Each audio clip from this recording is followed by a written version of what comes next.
ang inyong tulay sa himpapawid ng serbisyo publiko. Ang Presidential Broadcast Service, Radyo Pilipinas, Radyo Publiko. Radyo Pilipinas. Radyo Publiko.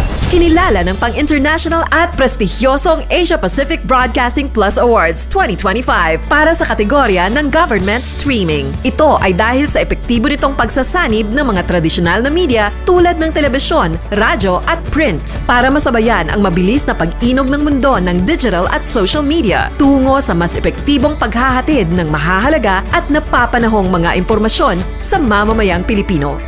Kinilala rin ang Radyo Pilipinas dahil sa patuloy na pag-akyat ng rating. Ngayon ay matatag sa pang-4 na pwesto sa Mega Manila ayon sa pinakahuling Nielsen Radio Audience Measurement Survey. At sa social media, nakamit ang mahigit 2,000% pagtaas ng bilang ng mga sumusubaybay sa Radyo Pilipinas page sa unang bahagi ng 2025.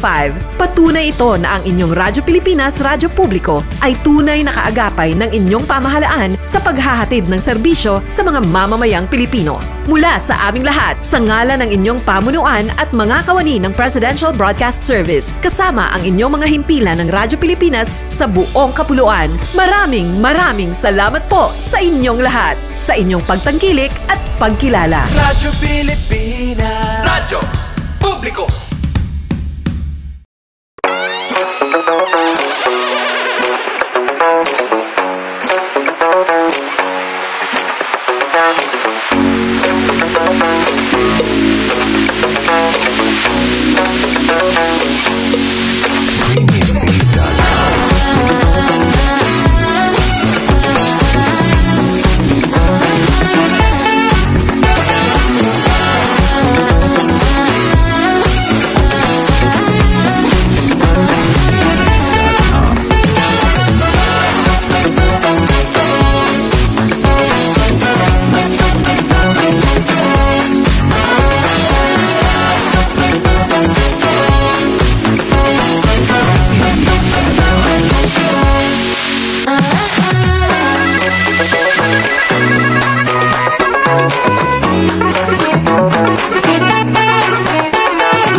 Yes, mga higala mayong adlaw kanatong tanan og welcome din sa itong panag-uban sa itong tulumanong tambayan sa Radyo Pilipinas. Kauban ninyo Armando Fenequito, mga higala. Yes, mga higala, no? Kamusta mo diha, no? Kakamungtanan, no? Nga nagapaminaw diri sa tuang tulumanon karong adlaw, no? Kamusta ka dito atong mga kuano kababayan, mga higala nga na nakaroon nung nakipagbardagulan na karong orasa diha sa tuang mga kadalanan, mga higala, pero makauli, no? Rush hour na. So, I think, no? Kanang sa bagay po, no? Kan mangguni mo nang guni oras sa opisina, pero kanang mangguni karon mga higala diri sa Davao City, no? Mura-mura na po ubang mga dagko nga syudad po, mga higala, like Metro Manila, sa mga Metro Manila or Cebu, no? Nga daghan na kayog tao, no? So unta, no, ang mga companies pod, no, will implement, no, kaning murag kaning flexi time ba, no, or unsa bang oras nga pwede sila mo kuan, no, kay daghan na gyud tao gid, may especially no sa mga nag-opisina, no. Unta na sila kanang mga scheme ba nga schedule nila, no, nga dili tanang mga empleyado mo gawas anang orasa kay kanjon mga higala, no. Unsa ginitawag gani kanang murag burden nagi kay ang pagpauli, no, especially gamay na kay taog kaning kwan, no, although naman tay mga peak hours bus kwan, mga higala, no, bus augmentation, mga higala, or peak hours augmented bus system, mga higala, pero dili paghihapon no, natay libreng sakay gikan sa DOTR, napatay love bus gikan sa DOTR, no, pero kulang gihapon siya, mga higala, no, libreng sakay na sa DOTR, napay libreng sakay gikan sa Office of the Vice President, mga katambayan, no, pero kuan, no, kana laging kulang gid siya, mga higala, no, sa kadagan sa tao. Kinsa man sige promotan ng Davao City god nga peaceful, no? Sige maingon peaceful. Awa. Dagan gi mo ni gyapon sa Davao, no? Dinhi na mumayo, dinhi man trabaho. No, pwede ta magbuot Pero kapoy kay nang daghan kitag tao din no, tapos baonon mura ba di ta baonon, no? Actually mga higala, if we remember mga higala, if I remember it well, no? I think 2014 naingon na daan tong dating mayor nato diri nga tuan na karon sa Dahig, no? Nga I might stop accepting development kay aminado siya sa problema sa baha, no? Pero sa mga to daghan may gusto mo buo dari negosyo na gusto mo gid sila mo kuan nya karon. Ang mayor karon to ni Agi, karon kay acting vice mayor na ay acting mayor naman siya, no? Striktohon niya mga naghihimo og development, no? Striktohon niya ang pagkuan sa development mga higala, pero ang uban nga suko. Kaya mga nigukan dito na lang sila mabalhin. May ingon pod na nga to ang kuan din ha karon na to ang acting mayor pod. Mayra pod mamali mo speakers no kay grabe na pud kay ning kan ang baha dinhi para masolusyonan na mo niyo sa unang pagbaha dinhi no. Ibitaw over the years mga higala no 11 years after tan-awa. Di ba?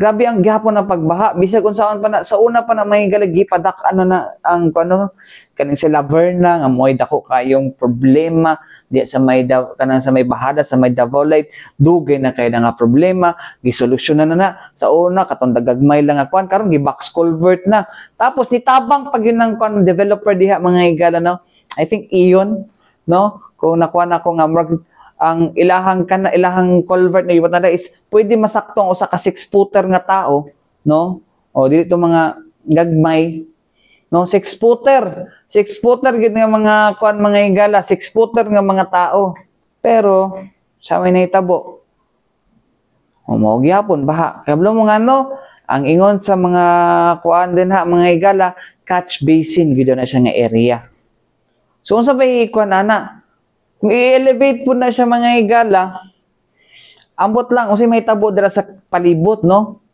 Kung i-elevate na dira siya nga lugar. Kaya kung ambot lang, dili man ko expert, no, for that. No? So, anyways, mga higala, dapat ana objective dapat, no? Kada nakahikuan, kay di lang kay ipasangil mo kay tungod ang ipasangil mo sa mga tao kay nibuto ang pamilya ha, no? Marag off kayo, no? Kay marag dugay na naging pangitaan o pamaagi. Kung pwede kay i-compromise, di ba nang para di lang ginmakuan pero sa mo na to, pala na mapugngan na to ng mga tao mo anhi diri sa Davao, di ba? So anyways, mga higala dito sa to isgutanan mga higala no. Ato ang hisgutan mga higala no ang kining usa sa mga challenges mga higala no.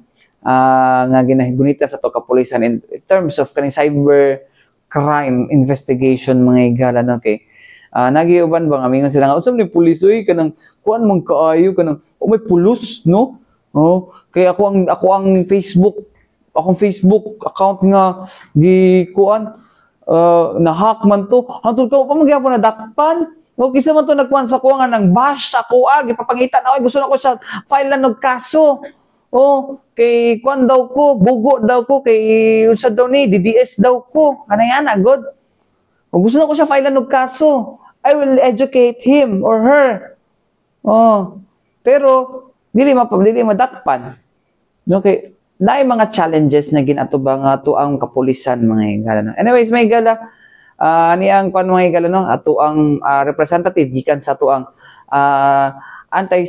Regional Anti-Cybercrime Unit mga higala sa tawag PNP mga higala ano explain unsa ni siya nga mga challenges mga higala daw nga ginatubang sa ato ang mga kapulisan. Paminaw na to. Giancarlo Lozada, the Digital Forensic Section of Regional Anti-Cybercrime Unit 11.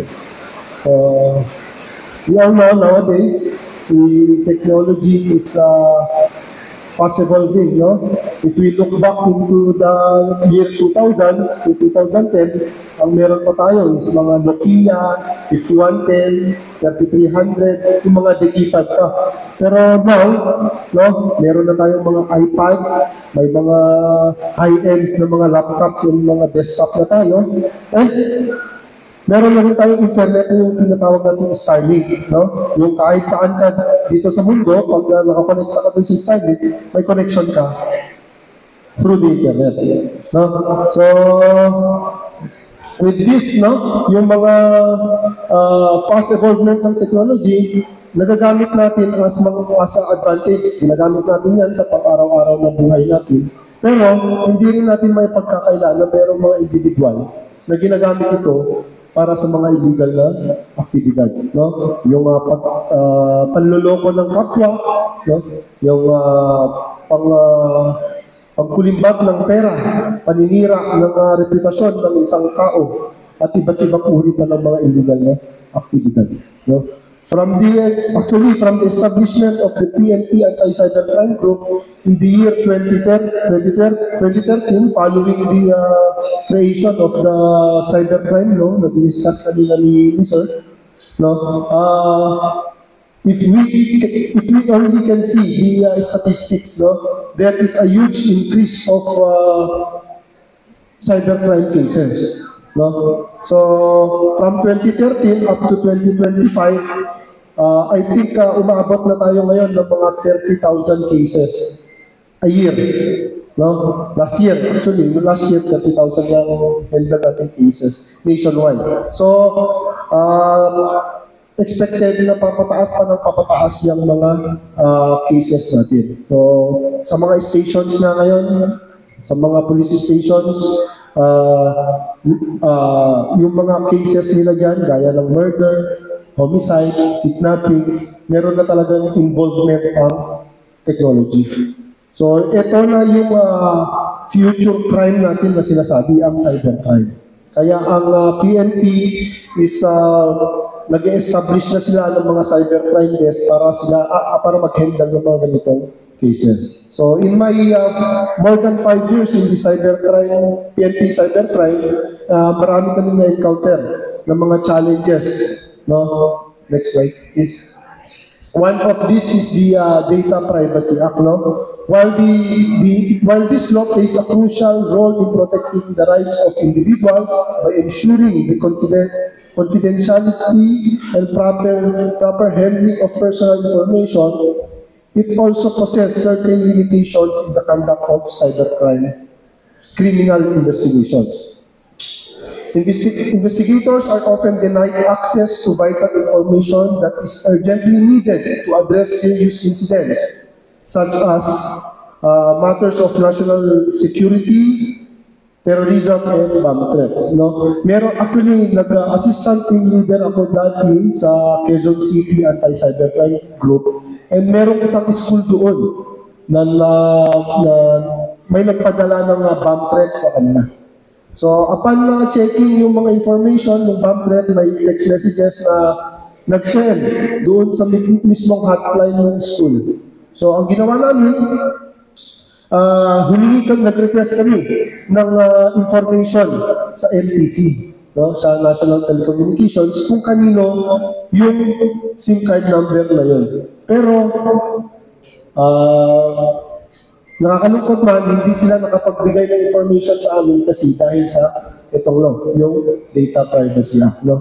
So, hopefully, merong law na lumabas in the future na sana kapag mga ganito urgent na mga incidents, lalo na involve yung national security, is kahit for intelligence purpose lang, para magkaroon lang kami ng lead. So, ang ginawa namin during that time is kailangan pa namin mag-apply ng warrant to disclose computer data. Yung mag-apply ng warrant para ma-disclose yung information sa amin.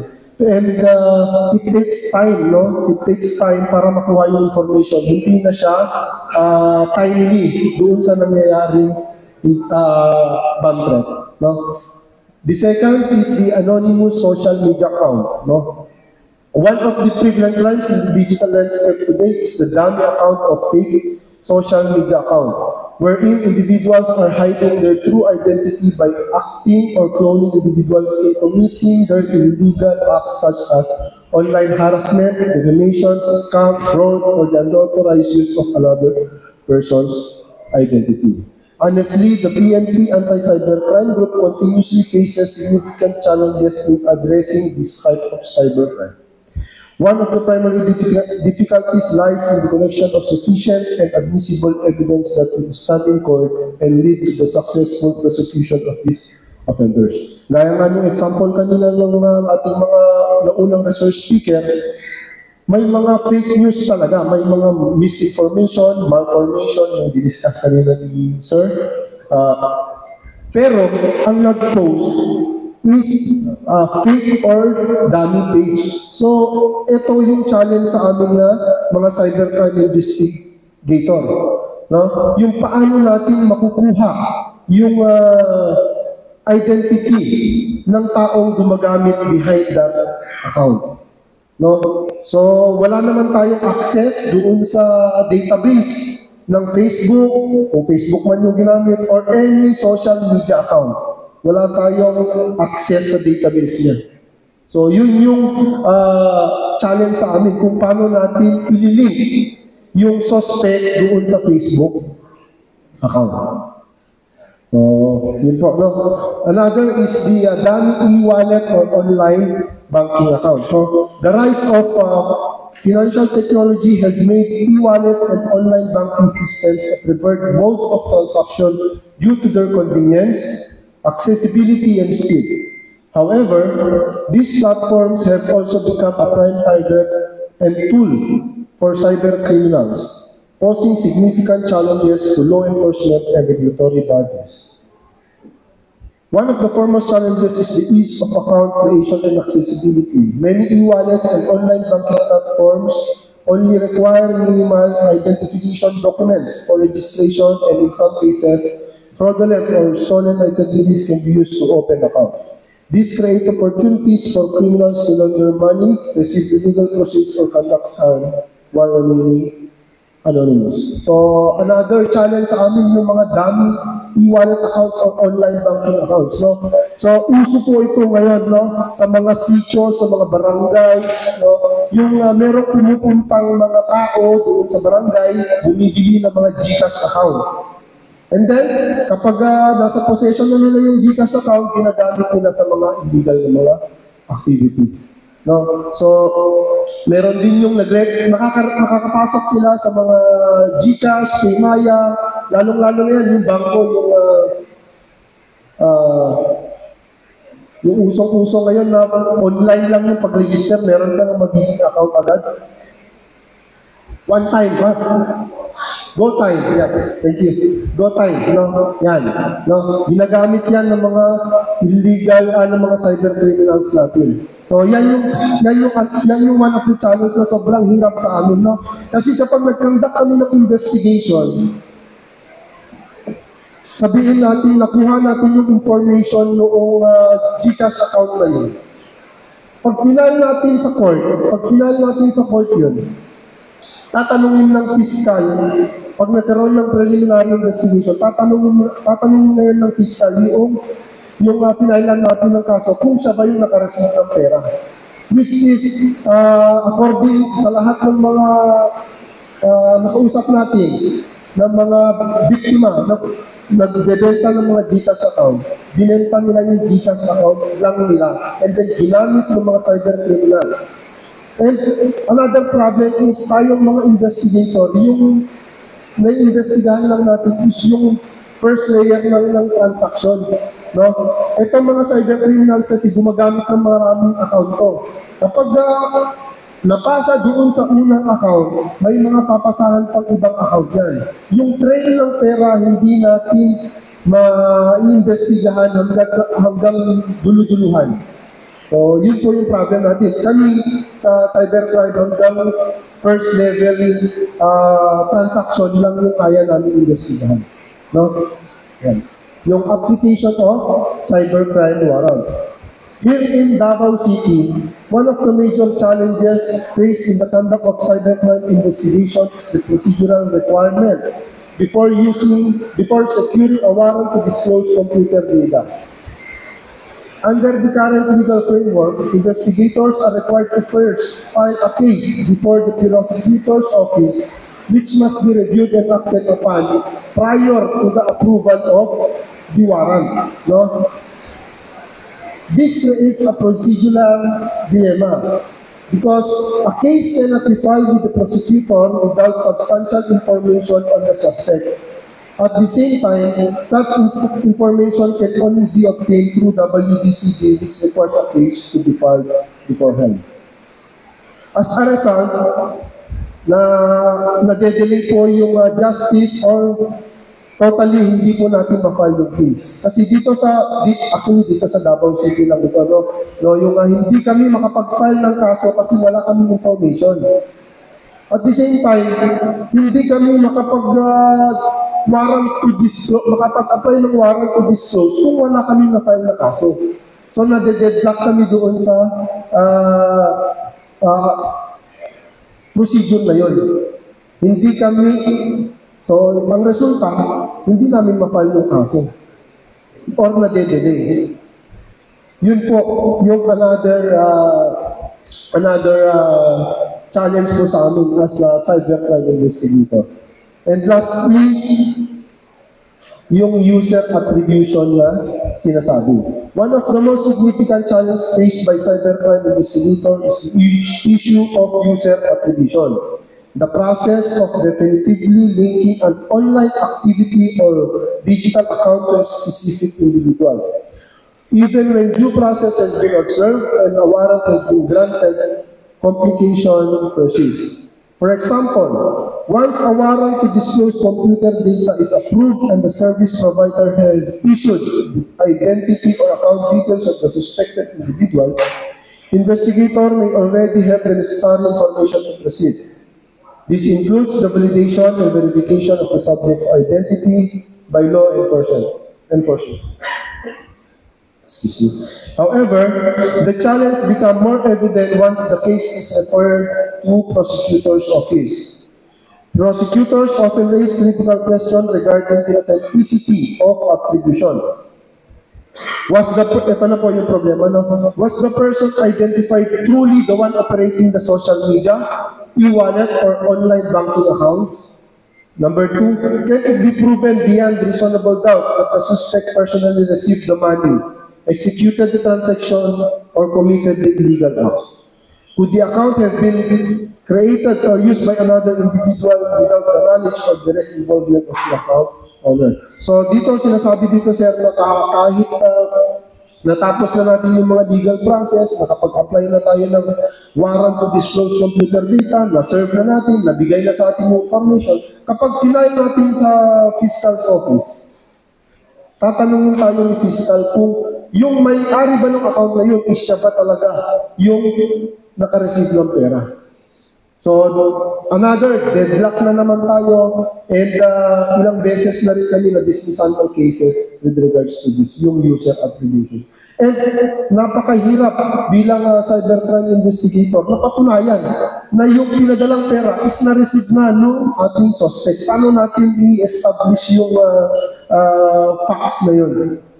So, yan po yung problema natin, yung challenges namin sa cybercrime investigation. Next. That's all po, and good afternoon. Thank you very much. Thank you so much, sir, to this Captain John Carl and Luzada, Chief Operations and Chief Digital Forensic Section of Regional Anti-Cybercrime Unit 11. So, mga ito mga higala, ang pahayag ng gikan sa to ang representative sa Regional Anti-Cybercrime Unit sa Philippine National Police mga higala, no? So, na yung mga balaod nga nakakuan, tapos, mga to siya, other than that mga higala, no? Well, lisod mo po kayo good mga higala kung ato ang tawagan ni i-violate ang constitutional right po nato sa kuan mga higala, no? Sa suspect. Mo na kaning protective siya sa suspect, dili man siya protect kanang giprotektahan lang ang kaning perpetrator or what, no? Ginasiguro lang man no nga dili pud mo violate iyang right to life, liberty, right to due process, di ma violate ang iyang kwan, no? So mo man ang kwan gidira, no, operative words, due process, no? Ano di ako kwan to kung due process, ginan ko niya bugo, no?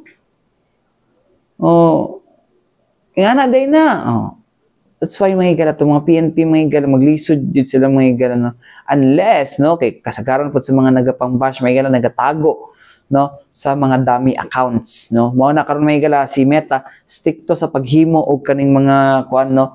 Stick to na karon, no, sa mga bagong accounts na ginahimo karong panahonan, no. So ang uban dili so nang paka-live ka diretso, even kuan ka karon di na ka kanang even bago pa ka nga account karon di na ka pwede maka-live. Diba? It's because tungod ana nga mga reports, no. So nakakuan si Meta na tapos karon ang uban kay pwede ka makakuan og kanang online sugal. Kanang kuan nga mga sa nga platforms karon dili na ka makakuan ana, no. So mo na may gala. Anyways, may gala kani kato siya nga pahayag may gala, no. Atol kato sa gipahigayon nga region na kaning kuan na anti-fake news consultative forum mga gala na sa Police Regional Office 11. So, salamat kay PRO 11 for that forum, no. At least, no, kung dili man nga sige na para sa yung ato nga balik-balik na para sa mga media, but of course, no, para makapakuan pud mi, no, mapaunsa ni siya unsa dapat ang buhaton na ni ug kinsa gid ang mga perpetrators ani nga mga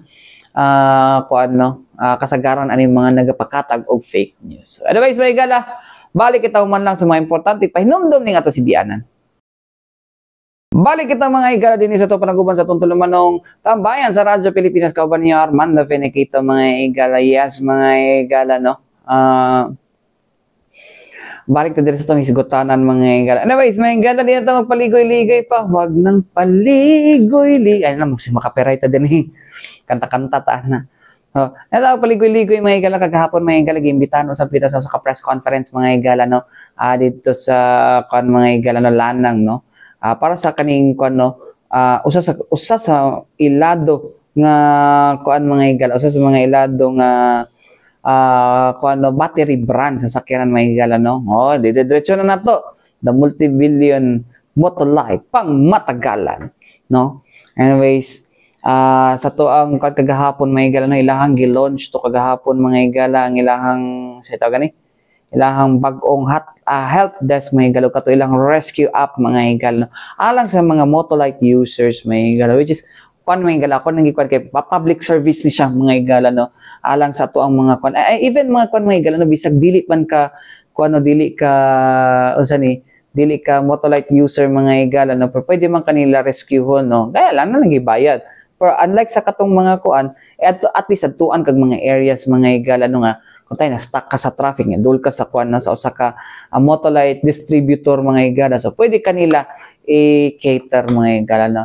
Kung unsa ni mga igala, no, ang maong kuan, maong tawagan ni maong kung unsa man ning maong kuan mga igala, maong serbisyo sa to Motolite mga igala nga pang matagalan atong paminawon mga igala, no, mga executive mga officers sa Motolite mga igala, no, alang sa launching silang Express Motolite pang matagalan Express hatid Davao mga igala, no. Kauna na dira mga igala, no, si Mamay Guste mga igala, no, ang Special Projects Head sa Motolite mga igala, kaya siya mga igala Special Projects Head sa Motolite Express hatid, no. Tapos si Sir Ernest Damaso mga igala, ang Regional Sales Manager for Mindanao, o si Sir Robert Veloria mga igala, ang depot head, department head, ang Motolite depot head for Mindanao mga igala. Otherwise, mga igala, ito maglangan ato ng paminawon. Good afternoon po everyone. So, Motolite Express Hatid primarily is already available in Manila since 1999. Okay. Yes, and last year we have also launched this in Metro Cebu. So currently it's Manila and Cebu, and right now we're bringing it here in Mindanao po for our customers. And yun po, first, yung services and offerings po that we have for Motolite Express Hatid. Meron kaming free battery delivery and installation. So it's free for all the customers that will order battery from us. Will be the one to install. And yung mag-i-install, hindi lang sila basta-basta mga ordinary technicians. They are trained, not just technical, but as well as customer service. So, nandyan yung mga gwapo nating technicians that will go to you po when you request sa amin. And then, we also do battery check. So, in case po na merong car problem, biglang hindi na nag-start yung sasakyan, you can call us so we can help you po with your battery needs. So we do free battery checkup for Motolite users that book in our rescue app. And then, dun sa, just a brief introduction po, we have this Motolite Rescue app. You can download and register na po dun sa app. And then, dun sa rescue app po na yon, lahat po ng Motolite users that will book through our rescue app, it's free. Basta Motolite users po kayo. Nice to hear that. Yes Free. po. Yes. And dun sa Motolite Rescue app, we also have this roadside assistance na tinatawag po natin. So that roadside assistance consists of overheat assistance. So kung nag-overheat, tawag lang. And then tire replacement assistance as long as meron po kayong spare tires. So kadalasan po mga babae ito. Yung talagang hirap magpalit ng tire. So we can, you just book via app and we can call you po. And then, emergency refuel. So, yung fuel lang po yung kailangan bayaran, but the service, pagpunta po ng technicians natin sa inyo, it's also free, as long as you're Motolite user. Yes. So, Sir Ernest? Yes, sir. To add po, no, to what May has mentioned, hindi lang ho kami focused sa baterias assistance natin for our vehicle owners. Even, we have even extended it kahit na flat tire ka or ano, we will assist you for free once you are registered in our app and you are a client of Motolite. Okay. What about you, Sir Robert Viloria? Would you like to say more? Yes, to add? sir. Yes, go ahead. Our rescue app is also available in the App Store, Google Play, and Huawei Play Store, right, Ms. May? Yes, so correct. you may now use that app. You can just have to register your details, information. If you have that Motolite battery with you, you will register it and then you can avail our services there. And registering in our app is free. Okay. Libre po ito. So mag-register po kayo and once may problema kayo, you can seek assistance through the app or you can call our hotline numbers and nandiyan na po yung ating mga technicians to assist you in your needs. Mamay, it seems that you want to add more. Yeah, actually, baka may ibang magtanong, how about kung wala akong app or talagang at emergency kailangan ko lang tumawag? So, in our screen po, ito po yung contact numbers that you can contact. We have our Globe, Smart, and provincial toll-free numbers po. Currently, ma'am, no? Kasi we are just officially launching this. This is, kumbaga, a public service of Motolite to our fellow Davaoenos. So, medyo meron na, sizable na rin. Meron na rin tayong volume ngayon. Kasi may soft launch po kami. When was that, May? We had our soft launch po last July. So, a bit of boosted posts in our social media accounts. And, yun, kumbaga in preparation of the big launch today po. So since today is the official launching, we will also be heavily advertising this in social media and we are expecting a bulk of orders. Ito po, hassle-free para sa ating clients. This is our way. This is Motolite's way of saying thank you to our clients. So we already are cascading this Express Hatid here in Davao right now. Okay, thank you very much. Judy? Aside from your saying thank you for your customers, may we know the major reasons why you have thought of bringing this Express Hatid and why only in Davao? Actually, ma'am, we started this as mentioned earlier, in 2019. We started Express Hatid in Manila. And it was, kumbaga, until now, it is very successful. Ang laki po ng volume ng Express Hatid. It's of course because of the traffic. Yung biruin mo pagising nyo, so in the morning, it will be hassle-free. Pagising mo ng umaga, hindi mag-start yung kotse mo. Nagkakahirapan ka pa maghanap saan ka bibili, and then how to go there, how to install your batteries. So we are making it simple and hassle-free for our clients. Just dial the number, or just order it from the app. We will be there to deliver it with our expert technicians. Additional fee ba for this Express Hatid? Well, compared to the regular buying out? Actually, no, because we sell the batteries at SRP talaga. So no on top, kumbaga walang dagdag, walang pack. No extra charges po. Kung ano po yung SRP natin, yun lang din po ang presyo. Yes. So free delivery, free installation, free checkup. And not only that, even our technicians who will be going there, they have our testers, and then we can check even your electrical system. Kung may undercharging ka ba, may issues ka ba sa starters mo, we can check that to assist you. Regardless of the distance, sir? Within Metro Davao, ma'am. Within Metro Davao po. Free. Yes, it's Free po. And ganito po yan, ma'am. Not only to sell our batteries. Again, if you are a member of our rescue app, we will go there to service you and to assist you. Pag-check po natin ang technician natin, ma'am, you don't need to replace your battery. Undercharge lang siya, pwedeng kargahan lang yan. No need to buy. Yes, that's correct. So hindi kami yung ma-push lang na makabenta. No, we don't do that to our customers. We can pull out that battery, recharge muna namin sa depot or sa outlet, and then we lend service unit for temporary use. So, kasi baka magtaka pag kinuha ano yung gagamitin ng customer, so we lend the service unit po.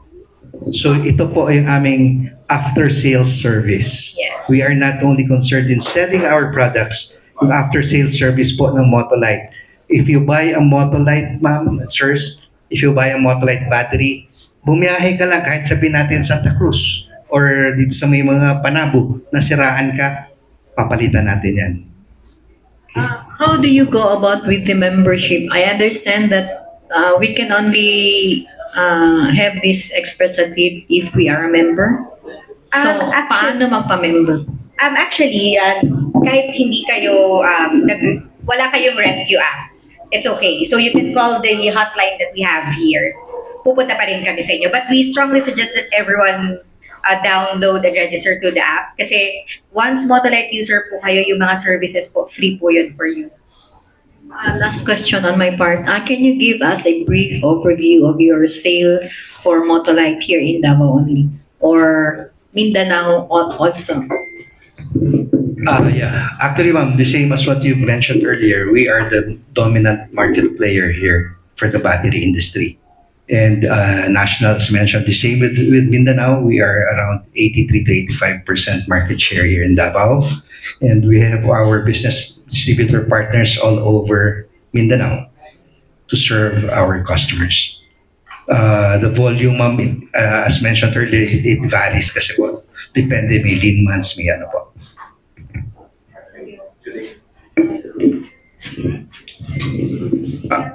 Sir Ernest, the things that you shared to us, is that part of the new offering coming from Motolite? Actually, sir, can you tell us more para may tatanong pagkaragdagan ng mga kasamahan natin sa media? The thing I mentioned earlier, it is actually that new offerings of Motolite. But we are, because we've been doing this in Manila since 2019, we are just, kumbaga, cascading this program to Mindanao, to Davao. We'll start it with Davao here in Mindanao para naman po ma-avail ng ating fellow Davaoenos yung ating mga ginagawa sa Manila ng mga hassle-free services. Thank you very much. Yes, Ma'am May? Correct ko lang, sir. Yeah. Actually, it's been in Manila since 1999 po. Tagal na rin pala. Yes, matagal na po. So, yeah, it's, kumbaga, sir, to answer your question, ano yung mga bago that we offer? So, we have, yung na-mention ni Sir Ernest kanina, we have the station-wide warranty po. Kung saan po kayo mapunta, as long as Motolite user kayo, pwede po kayo makapag-claim ng warranty if defective na yung battery. So, we have this e-warranty na tinatawag. So, once na bumili kayo sa Express Atid or nag-book kayo sa Rescue app, and sa mga distributor partners namin, we register po yung battery warranty ninyo online. You don't need to have your sales invoice and warranty card pag mag-claim po kayo ng warranty. We just need to take a look at the serial number of your battery and take a look at our system. If under warranty pa po, we will accommodate your warranty claims. So again po, hassle-free na naman. Unlike in traditional way, pag nasiraan ka ng baterya, hahanapin mo pa yung warranty card, hahanapin mo pa yung resibo. Ngayon ginawa ko nating paperless. Okay, yes. Sir Robert? Yes, to add up on that sa warranty. So our batteries has its unique QR code.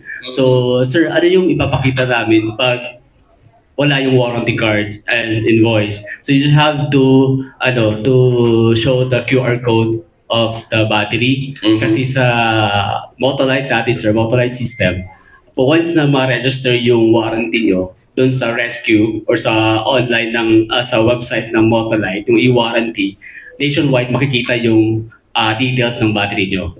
So that's it. So kahit anong saang outlet kayo pupunta, as long as you have that, makikita yung QR code, there we can see the details of the battery. Yeah, so to expound po to what Robert mentioned, since nandyan naka-online na tayo, kahit pumunta ka pa ng Manila, mag-byland ka, nasira yung baterya mo doon, pwede nating palitan, even without the warranty card, kasi paperless na tayo. So, mga igalan, ang atuang mga executives gikan sa Motolite, mga igalan, Motolite pang matagalan, mga igalan, no? So, mo ni ang ilahang serbisyo. Sana all, no? Di lang tayo, dapat, no? Unsa may mga, unsay lesson nga to makuha din ni sa ilahang pag-launch, no? It's actually customer care, mga igalan, no? Nga, actually, paghatag nimo sa baterya, mga igala, or kanang goods na ang battery, mga igala, no? O dili din na sa dira mag-stop, mga igala, nga after sales nang gid sila. No, they are caring for their customers, mga igala, kung what if madautan, what if ngun ana, no, nasa tong asadalan, no? So wala siya, mga igala, na that's an aftercare, after customer care, mga igala. That's a customer care after sales. No? Di lang dapat sales, no? Sana all ingon ani nga mga company. Sana all, no? Muhatag yun sila og kanang kuan gyud, no? Pag-atiman sila ang mga kliyente, no? Or even silang dili client o magbayad sila. Or sana all, mo na gawin. Sana all kaayo, no? Sana all nga naingon ani nga mga kumpanya, mga igala, no? Mo siguro gadugay. Mo siguro nagtatagal, no? Tinuod nga pang matagalan, no? Kay tungod nagakuan sila, no, dako sila og care silang customers, mga igala. So congratulations, no, sa pag-launch sa inyong Motolite, sa pag-launch, no, sa Motolite Express Hatid Davao, no, para sa para sa inyong customers din is Davao City, mga igala. O dili lang ni sa mga Davao City, ha. So posible pa ning i-expand sa other areas, no, pero for now, mga igala, in Mindanao, Davao City pa lang. So anyways, mga igala, wala tayo kong oras ang ngalan sa Tibok Persa sa DXRP Radyo Pilipinas, Radyo Publiko Davao, mga igala. Ako yung nakauban, Armando Finiquito. Alang sa tambahin sa Radyo Pilipinas, hangtod sunod na usab, daghang salamat o may adlaw ka na tong tanan.